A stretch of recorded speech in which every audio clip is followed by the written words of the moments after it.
Welcome to our virtual classes. Bienvenidos estudiantes nuevamente a nuestras clases virtuales. Para iniciar la explicación de nuestra quinta guía, vamos a recordar nuestro valor del año. Nuestro valor del año que es el teamwork, trabajo en equipo, y para eso vamos a recordar con la siguiente frase. The talents wins games, but the teamwork and the intelligence win championship. Entonces recordemos que con los talentos ganamos juegos, pero con el trabajo en equipo y la inteligencia ganamos campeonatos. Entonces miren que siempre vamos a recordar nuestro valor del año para siempre recordar la importancia que es el trabajo en equipo.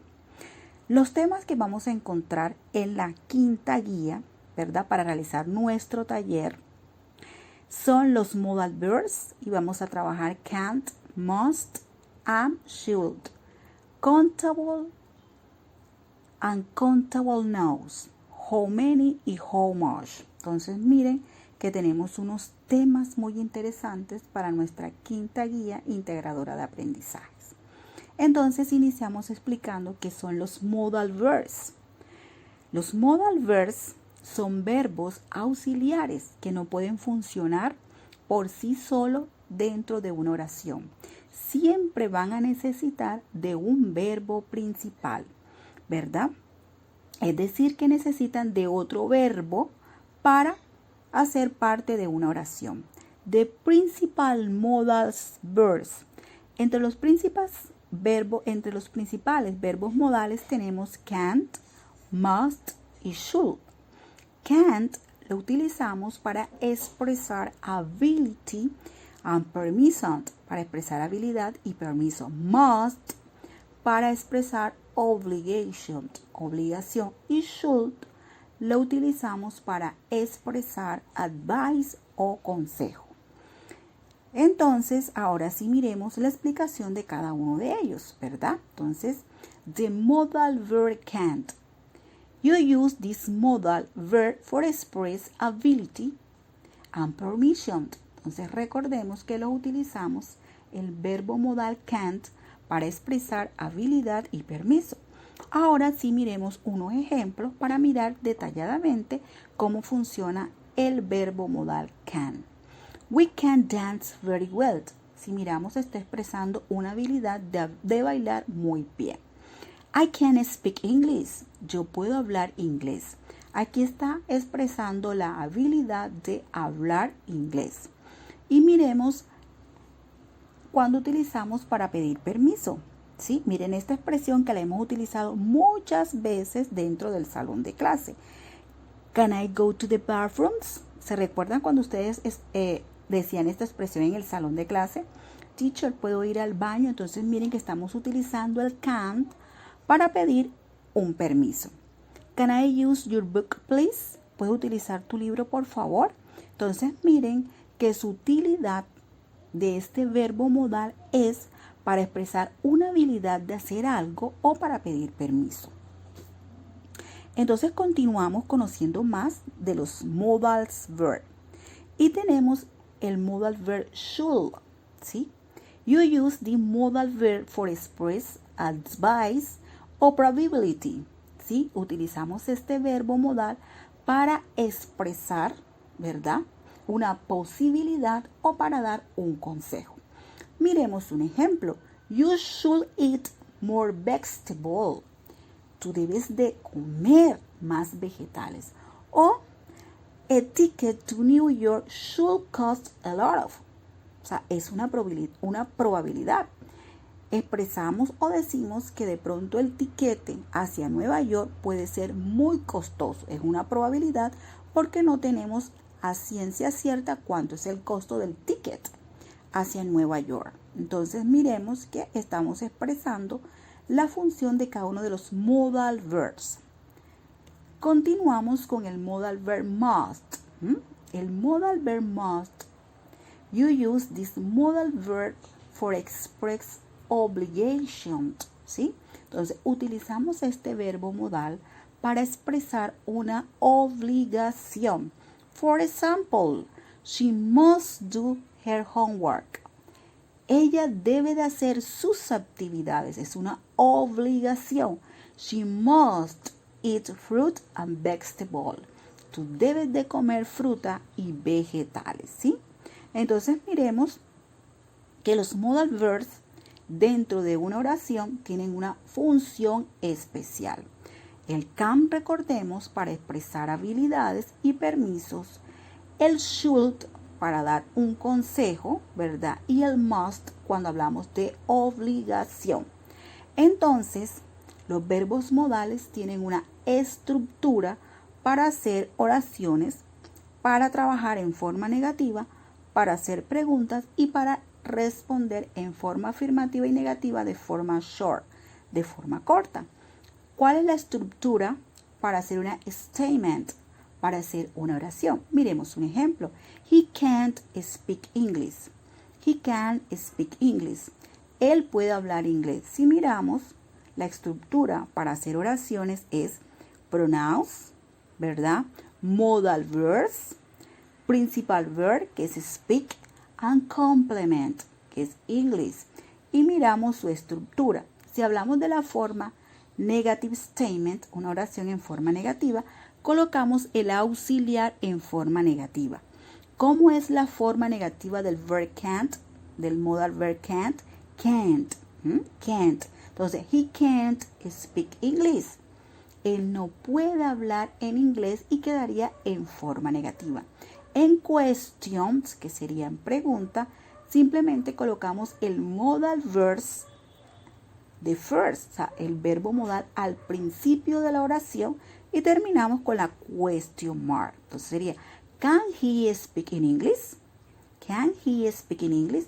¿Puede él hablar inglés? Si lo vamos a responder en forma short, affirmative, yes, he can. No, he can't. Entonces, expresamos de forma negativa y afirmativa una respuesta. Lo mismo pasa con el modal verb must y con el modal verb should. La forma negativa del must es mustn't. Mustn't.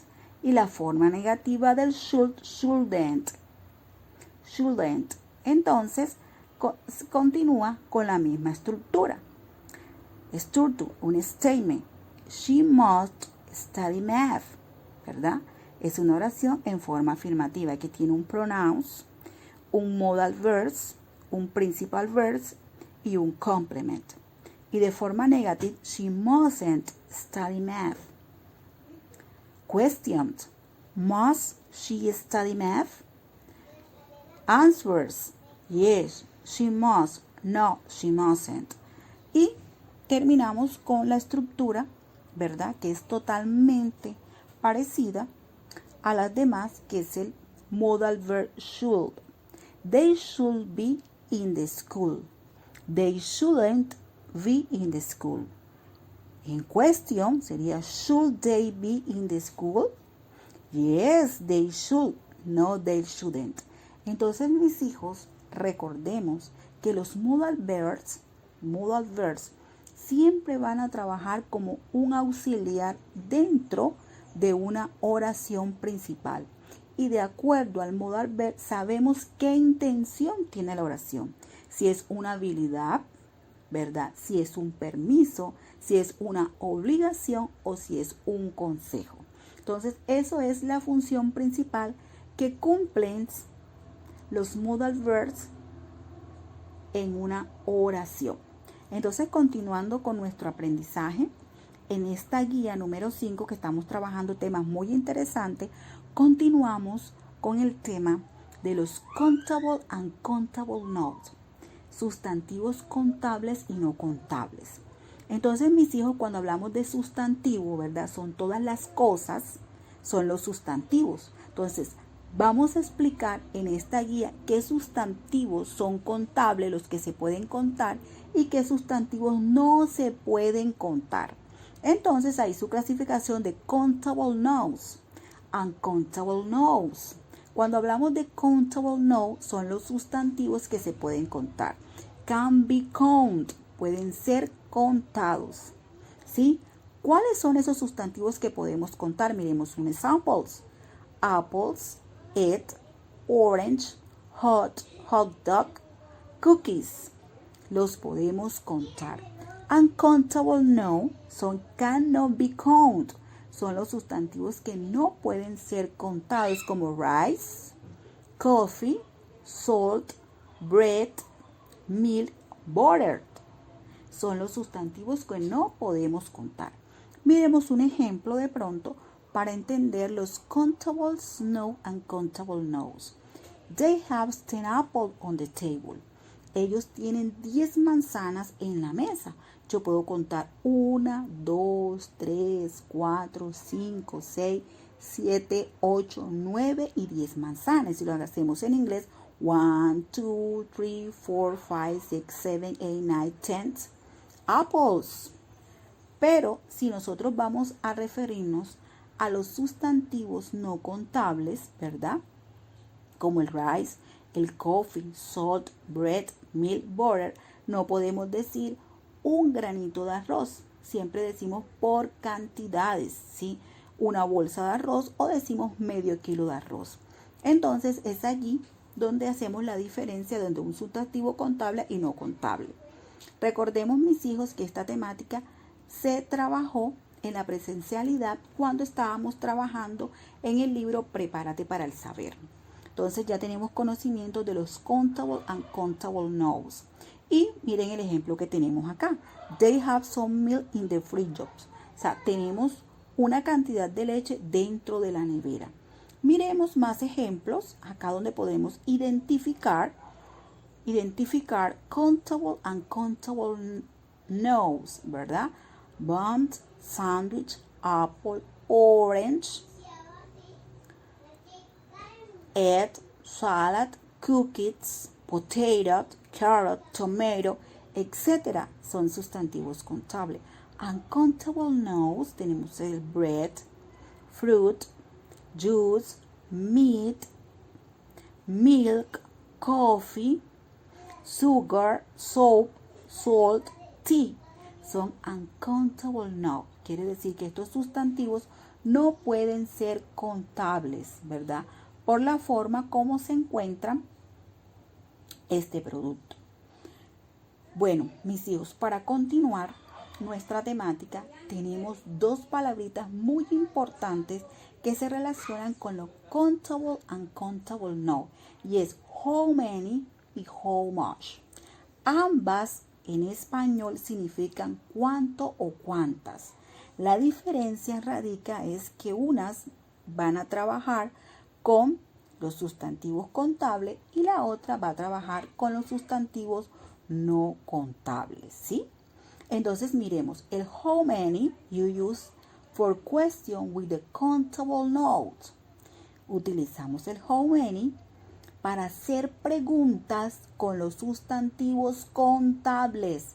Quiere decir con los sustantivos que se pueden contar. Examples. How many apples are there in the fridge? ¿Cuántas manzanas hay en el refrigerador? There are 3 apples. Hay 3 manzanas. Podemos contar 1 apple, 2 apples, 3 apples. Other example, how many students are there in the classroom? ¿Cuántos estudiantes hay en el salón de clase? There are 39 students. Hay 39 estudiantes. How many books are on the table? There are 2 books. ¿Cuántos libros hay sobre la mesa? Podemos contar 1 libro, 2 libros. En inglés, 1 book, 2 books. There are 2 books on the table. Y recordemos que el how much lo vamos a utilizar para los sustantivos no contables. Recordemos que los sustantivos no contables son aquellos los que no se pueden contar. ¿Ok? Vamos a mirar unos ejemplos. Examples. How much milk is there in the bottle? ¿Cuánto o qué cantidad de leche hay en la botella? There is a little. O sea, hay un poquito. No podemos decir que hay un poquito, 2 poquitos, 3 poquitos, 4 poquitos. Porque recuerden que no se pueden contar. How much meat is there in the fridge? ¿Qué cantidad de carne o cuánta carne hay en la nevera? There is a kilo. Hay 1 kilo de carne. No decimos un pedacito, 2 pedacitos, 3 pedacitos. No. decimos que there is a kilo. Hay 1 kilo de carne. How much sugar is there in the pot? ¿Cuánta cantidad de azúcar, verdad, hay en el tarro o en el pote? There are 2 kilos. Hay 2 kilos de sugar in the pot. Entonces hay 2 kilos de azúcar en el pote. Entonces miremos que el how many y el how much va muy relacionado, mis hijos, con los sustantivos contables y no contables. Si queremos preguntar cuánta cantidad hay de estos sustantivos, tenemos que identificar si es contable o no contable. Si es contable, recordemos que utilizamos how many. Y si es no contable, utilizamos how much. Entonces miren que estas temáticas son muy interesantes y las vamos a trabajar en la 5ª guía integradora de aprendizajes. ¿Sí? Recordemos que estamos trabajando, ¿verdad?, temas muy interesantes que vamos a aprender de forma significativa y competente, que fueron los modal verbs, ¿verdad?, los countable and countable nouns y el how many y el how much. Mis hijos, esta guía integradora de aprendizaje, ¿verdad?, para nosotros poner en práctica el aprendizaje, ustedes encuentran un taller en la plataforma S&M. Ese taller van a responder preguntas relacionadas con lo que van a encontrar en la guía integradora de aprendizaje y con este video. Ese taller lo van a enviar el día 15 de julio de 2020. Entonces miren que tenemos un tiempo prudente, mis hijos, para leer la guía y para mirar el video y así responder de forma excelente el taller. Recordemos que el taller es evaluado con la rúbrica de evaluación. Cuando hablamos de la rúbrica de evaluación es que tenemos unos aspectos para nosotros evaluar ese taller, ¿sí? Se va a tener en cuenta la presentación del trabajo. Recordemos que el trabajo, como lo hemos explicado en los encuentros sincrónicos, tiene una presentación. Interacción con el estudiante, el docente, es cuando nosotros preguntamos acerca de las temáticas que estamos explicando del video o de la guía que se encuentra en la plataforma S&M. Y el desarrollo de los diferentes indicadores del saber, hacer y ser que se desarrollan en las diferentes actividades que se colocan en la plataforma. Entonces, les deseo una feliz tarde y un excelente aprendizaje. See you soon. Bye bye.